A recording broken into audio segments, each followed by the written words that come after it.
नमस्कार बच्चों, आज हम अभिसमयों का ही आगे अध्ययन करेंगे। पिछले वीडियो में हमने ये जानने का प्रयास किया था कि अभिसमय क्या होते हैं, अभिसमय और कानून में क्या भेद होता है, अभिसमयों की उत्पत्ति कैसे हुई है, अभिसमय की विशेषताएं क्या क्या हैं। आज हम उस बहस को या उस एक महत्वपूर्ण प्रश्न को उठाते हैं जिसके अनुसार यह समस्या उत्पन्न होती है कि जब अभिसमय के पीछे कोई दंडात्मक शक्ति ही कार्य नहीं करती तो आखिर अभिसमयों का पालन किया क्यों जाता है। क्योंकि ब्रिटेन का संविधान अलिखित संविधान है, क्योंकि ब्रिटेन के संविधान की कोई अधिकृत व्याख्या उपलब्ध नहीं है और ब्रिटेन का संविधान तो एक लंबे 1500 सालों के विकास का परिणाम है। इसलिए यह इस गूढ़ प्रश्न का पता लगा पाना कि क्यों अभिसमय का पालन हजारों वर्षों से लगातार किया जा रहा है, इस प्रश्न पर ब्रिटेन के संविधान को जानने वाले विशेषज्ञों ने ध्यान दिया और इस प्रश्न का अलग अलग प्रकार से उत्तर दिया। ब्रिटेन के संविधान के प्रमुख जो टिप्पणीकार हैं वो है डाइसी। डाइसी की पुस्तक का नाम है the law of the constitutions. Dicey ने ब्रिटेन के संविधान के सभी पक्षों का अध्ययन किया और उन्होंने इस प्रश्न का उत्तर इन शब्दों में दिया कि ब्रिटेन के संविधान में अभिसमयों का पालन इसलिए किया जाता है क्योंकि इनके उल्लंघन करने पर कानून के उल्लंघन का भी खतरा बना रहता है। डाइसी उदाहरण के द्वारा यह सिद्ध करता है कि अभिसमय और कानून एक दूसरे के साथ अनन्य रूप से जुड़े हुए हैं, अनन्य रूप से गुथे हुए हैं। यदि हम किसी एक का उल्लंघन करेंगे तो स्वतः ही दूसरे का उल्लंघन भी हो जाएगा। जैसे कि उदाहरण के लिए डाइसी यह बताता है कि प्रतिवर्ष संसद का सत्र बुलाना एक अभिसमय है। इसका अर्थ यह है कि राजा के लिए यह जरूरी है कि वह साल में एक बार संसद की बैठक को अवश्य आहूत करे। अब यदि संसद का सत्र एक वर्ष में एक भी बार नहीं बुलाया जाता तो इससे किसी कानून का उल्लंघन नहीं होता। यह मात्र एक परंपरा है और इस परंपरा का यदि पालन नहीं किया जाता तो कोई फर्क नहीं पड़ता। किंतु डाइसी यह सिद्ध करता है कि इस अभिसमय के उल्लंघन से अनेक कानूनी व्यवस्थाओं के उल्लंघन का स्वतः ही खतरा उत्पन्न हो जाएगा। जैसे यदि प्रतिवर्ष संसद की कम से कम एक बार बैठक को यदि आहूत नहीं किया जाएगा तो उससे कई महत्वपूर्ण कानूनों का उल्लंघन होगा। जैसे एक वहाँ पर यह कानून है कि प्रतिवर्ष बजट की स्वीकृति संसद से ले ली जानी चाहिए, अर्थात साल भर में कितना खर्च करना है, कितनी आमदनी होगी और उसके खर्च का विवरण जो है उसे संसद के द्वारा स्वीकृत करवा लिया जाना चाहिए। यह एक कानून है। दूसरा कानून है सेना संबंधी नवीनीकरण का कानून कि यदि प्रतिवर्ष सेना पर होने वाले खर्च, हथियारों की खरीद पर खर्च, सैनिकों की सैलरी पर होने वाला खर्च, यानी कि सेना संबंधी जो भी व्यय है उस सारे व्यय का प्रतिवर्ष नवीनीकरण होना आवश्यक है। यह भी एक कानून है। अब इन दोनों ही कानूनों का प्रतिवर्ष संभव हो पाना तभी सुनिश्चित होगा जब प्रतिवर्ष संसद की बैठक बुलाई जाए, जो कि एक अभिसमय है। यदि संसद की बैठक ही नहीं बुलाई जाएगी तो बजट का अप्रूवल भी नहीं हो पाएगा और सेना संबंधी कानून का नवीनीकरण भी नहीं हो पाएगा। इस तरह एक अभिसमय का पालन नहीं करने पर प्रत्यक्ष रूप से सीधे सीधे 2 कानूनों का उल्लंघन होगा और इनके उल्लंघन की जिम्मेदारी सीधे सीधे सत्ता पक्ष की या सरकार की होगी। इसी प्रकार डाइसी ये कहता है कि ब्रिटेन में अभिसमय और कानून एक दूसरे के साथ इस तरह जुड़े हुए हैं कि प्रत्येक कानून अपनी क्रिया के लिए अभिसमय पर ही निर्भर करता है और अभिसमय का उल्लंघन होने पर किसी न किसी कानून का उल्लंघन होगा ही होगा। इसलिए डाइसी के शब्दों में कि वो शक्ति जिसके कारण अंततः अभिसमयों का या वैधानिक नैतिकता का पालन करना पड़ता है, वह शक्ति स्वयं कानून की शक्ति के अतिरिक्त और कुछ भी नहीं है। इस व्याख्या में डाइसी अभिसमयों के पालन का मुख्य आधार स्वयं कानून को ही बताता है। वो ये कहता है कि अभिसमय का पालन भी कानून के भय के कारण ही किया जाता है। किंतु डाइसी की इस व्याख्या के ऊपर विचार विमर्श किया गया और अनेक विद्वानों ने इस व्याख्या को स्वीकार नहीं किया। उन्होंने ये कहा कि डाइसी के तर्क में केवल आंशिक सत्य ही विद्यमान है। उन्होंने ये कहा कि बहुत सारे कानून ऐसे हैं जिनका अस्तित्व बिना किसी अभिसमय के स्वयं के बल पर अस्तित्व है और बहुत सारे अभिसमय ऐसे हैं जिनका उल्लंघन, जिनका पालन नहीं करने पर किसी भी कानून का उल्लंघन भी नहीं होता। इसलिए ये ज़रूरी नहीं कि कानून और अभिसमय सदैव साथ साथ चले। दूसरा विचारक है लावेल। लावेल ने डाइसी के इस निष्कर्ष को पूरी तरह से स्वीकार नहीं किया और लावेल ने अपना दूसरा तर्क प्रस्तुत किया। लावेल के अनुसार इंग्लैंड में राजा प्रतिवर्ष संसद का सत्र बुलाने के लिए बाध्य नहीं है। ऐसा भी किया जा सकता है कि ब्रिटेन की संसद स्वयं संपूर्ण प्रभुत्व संपन्न संस्था है। संसद ही कानून बनाने वाली शक्ति भी है और संसद यदि चाहे तो वो स्वयं के लिए ऐसा कानून बना सकती है कि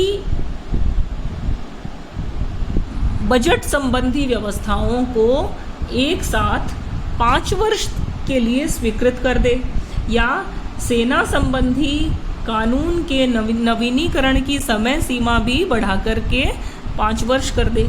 अब यदि ऐसा कर देती है संसद कानून बनाने के द्वारा, तो फिर इस अभिसमय का कोई अर्थ नहीं रह जाता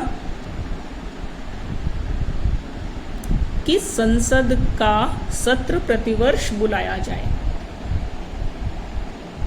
इसलिए लावेल का तर्क ये है कि क्योंकि कानून बनाने वाली सर्वोच्च शक्ति स्वयं संसद है और संसद यदि चाहे तो कानून बनाकर अभिसमयों के द्वारा पैदा की जाने वाली रुकावटों को या बाधाओं को समाप्त कर सकती है, किंतु फिर भी संसद ऐसा नहीं कर पाती। इसलिए लावेल का तर्क यह है कि कोई अन्य शक्ति है जिसके कारण अभिसमयों का पालन किया जाता है। वो ये तर्क देता है कि यदि लोकसभा का अध्यक्ष अपने दल की सदस्यता से त्यागपत्र न दे तो क्या होगा। वहाँ पर एक परंपरा है कि लोकसभा का अध्यक्ष चुने जाने पर कोई भी व्यक्ति को अपने राजनीतिक दल की प्राथमिक सदस्यता से ही त्यागपत्र देना पड़ता है। ये एक परंपरा है। इस परंपरा का यदि उल्लंघन कर दे तो कोई कानून का उल्लंघन नहीं होगा। इसी प्रकार सामान्यतः एक परंपरा है कि प्रधानमंत्री संसद के निम्न सदन से चुना जाएगा।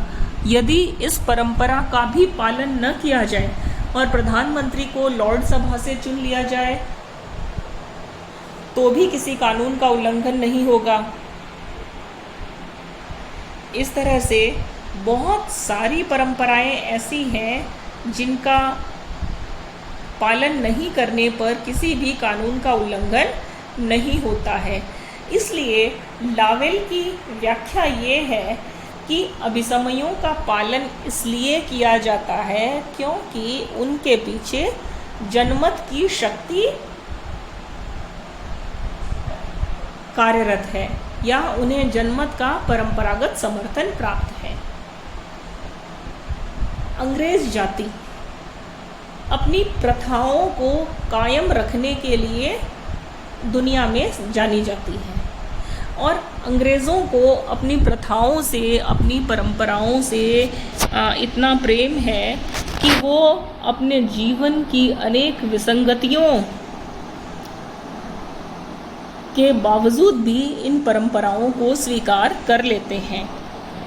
ऐसी अवस्था में सरकार आसानी से यह हिम्मत नहीं कर पाती कि वो जनता को प्रिय परंपराओं की अनदेखी करे, क्योंकि यदि सरकार इन अभिसमयों का उल्लंघन करना प्रारंभ कर देगी तो विपक्षी दल सरकार के इस दुस्साहस को, मीडिया, विपक्षी दल, देश के अनेक बुद्धिजीवी, ये सब मिलकर के इस पक्ष को जनता के सामने लेकर के जाएंगे और जो अगला आम चुनाव लड़ा जाएगा वो इस मुद्दे पर ही लड़ा जाएगा कि चूंकि सरकार ने अभिसमयों का उल्लंघन किया है और अभिसमय ब्रिटेन की जनता के स्वभाव में है, इसलिए सरकार इन सब अभिसमयों का उल्लंघन नहीं कर सकती। इसलिए जब स्वयं जनता चाहती है कि अभिसमयों का पालन किया जाए तो फिर सरकार ऐसा कोई कदम नहीं उठा सकती कि वो अभिसमयों का उल्लंघन कर दे। लावेल के इस मत पर भी चर्चा हुई, इस मत पर भी पर्याप्त वाद विवाद हुआ, किंतु डाइसी के समान ही लावेल के इस तर्क में भी केवल अर्ध सत्य ही पाया गया, क्योंकि सामान्यतः यह तर्क दिया गया कि जनमत का समर्थन केवल रूढ़िवाद को ही बढ़ाने वाला होता है। अनेक बार ऐसा होता है कि अभिसमयों की कोई वास्तविक उपादेयता नहीं होती, वो केवल जनता की परंपरा के प्रति श्रद्धा के कारण बने रहते हैं और सरकार विकास और प्रगति के नाम पर बहुत सारी परंपराओं को समाप्त करना चाहती है और यदि सरकार इन परंपराओं को समाप्त करने का कठोर निर्णय नहीं लेगी तो राष्ट्र को प्रगति के पथ पर आगे नहीं बढ़ाया जा सकता। इसलिए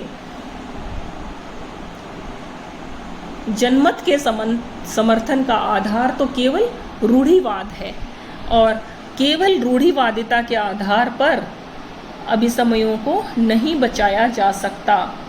अभिसमयों के पालन का कोई और तार्किक या वैज्ञानिक या व्यावहारिक आधार होना चाहिए। इस तर्क के साथ एक तीसरे विचारक की व्याख्या ब्रिटेन के संविधान के संदर्भ में दी जाती है और वो है लास्की। हैरोल्ड जे लास्की के अनुसार अभिसमयों का पालन मुख्यतः दो कारणों से किया जाता है। पहला कारण तो ये है कि वहाँ पे जो भी अभिसमय काम कर रहे हैं उनका प्रचलित संवैधानिक सिद्धांतों के साथ तालमेल है, या ये कह सकते हैं कि अभिसमय संविधान के क्रियान्वयन में सहायक है। अर्थात अभिसमय का पालन इसलिए किया जाता है क्योंकि वो बहुत उपयोगी है संविधान को क्रियान्वित करने में। जैसे जॉर्ज राजाओं ने संसद की बैठकों की अध्यक्षता करना छोड़ दिया, और एक बार जब ऐसा करना बंद कर दिया तो बाद के राजाओं ने भी इस परंपरा का पालन किया, और यह वहाँ का कालांतर में इसे अभिसमय मान लिया गया कि कोई भी राजा मंत्रिमंडल की बैठकों की अध्यक्षता नहीं करेगा। इस अभिसमय के बनने का लाभ ये हुआ कि देश की लोकतांत्रिक प्रक्रिया में तेजी आई। जनता स्वयं चाहती थी कि राजा संसद की कार्यवाही में भाग नहीं ले, इसलिए इसको स्वीकार कर लिया गया। दूसरा जो बहुत महत्वपूर्ण कारण है लास्की के अनुसार, वो ये है कि संविधान को कार्यरूप देने का कार्य सरकार करती है, और सरकारें प्रति 5 वर्ष बाद आम चुनाव के बाद बदलती है। कभी किसी राजनीतिक दल की सरकार बनती है और कभी कोई दूसरा राजनीतिक दल सत्ता में आता है। लास्की ये कहता है कि ब्रिटेन के सभी बड़े राजनीतिक दल देश के राजनीतिक और सामाजिक ढांचे के बारे में मौलिक रूप से एकमत हैं, और इस कारण इस ढांचे से संबंधित परंपराएं भी उन्हें समान रूप से मान्य हैं। इसका अर्थ सीधी सी भाषा में ये है कि ब्रिटेन के 2 राजनीतिक प्रमुख दल हैं, एक तो श्रमिक दल और दूसरा अनुदार दल। अब चाहे श्रमिक दल की सरकार आए चाहे अनुदार दल की सरकार बने, जो भी सरकार बनेगी उसके लिए यह आवश्यक है कि वो अभिसमयों का पालन करेगी। चाहे श्रमिक दल की सरकार आएगी, क्योंकि श्रमिक दल भी अभिसमयों की आवश्यकता को स्वीकार करता है और अनुदार दल भी अभिसमयों की आवश्यकता को स्वीकार करता है। इसलिए क्योंकि सभी राजनीतिक दल अभिसमयों की पवित्रता को समान रूप से स्वीकार करते हैं, उन्हें देश के इस संवैधानिक ढांचे के प्रति उतना ही प्रेम और सम्मान है। इसलिए यदि बदल बदल कर किसी भी राजनीतिक दल की सरकार होती भी है तो इस बात से फ़र्क नहीं पड़ता कि किस दल की सरकार आई, क्योंकि सभी राजनीतिक दलों में इस बात का मतैक्य है कि अभिसमयों का पालन किया ही जाना चाहिए। इसलिए लास्की के अनुसार ये 2 तथ्य बहुत महत्वपूर्ण हैं कि अभिसमयों के पालन के पीछे राजनीतिक दलों के बारे में मतैक्य है, और इसलिए यह जो लास्की का तर्क है यह सर्वाधिक सत्य के निकट है, यह व्यावहारिक समझ के निकट है, और इस प्रश्न की अधिक सटीक व्याख्या करता है कि अभिसमय का पालन क्यों किया जाए।